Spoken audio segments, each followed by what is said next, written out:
25° congresso IOM, uno dei temi che è stato trattato riguarda le nuove terapie con radioligandi, una terapia altamente innovativa.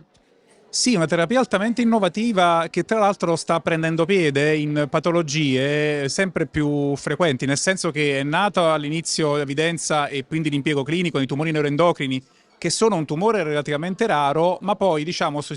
stanno accumulando evidenze anche in altri tumori molto più comuni. Per esempio nel tumore della prostata, che purtroppo è uno di quelli più comuni, e quindi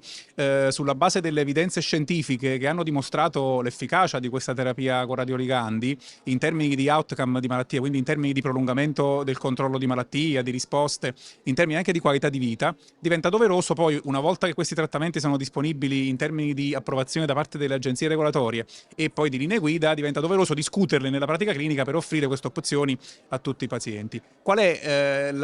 l'aspetto che IOM ha colto di tutto questo? Bisogna necessariamente stare al passo con questa innovazione, e per poterlo fare, per poterla implementare nella pratica clinica, bisogna che il modello di discussione multidisciplinare, di discussione collegiale, che è già di fatto doveroso in tutti i tumori solidi, lo sia sempre in tutte le parti d'Italia per tutti i pazienti con queste patologie, e che nel caso specifico riguardano anche attori come il medico nucleare, come il fisico, oltre che quelli, come dire, tradizionalmente implicati nella gestione, come l'oncologo medico, il chirurgo, il radioterapista, perché soltanto dalla discussione collegiale può nascere una proposta terapeutica che è veramente quella ottimale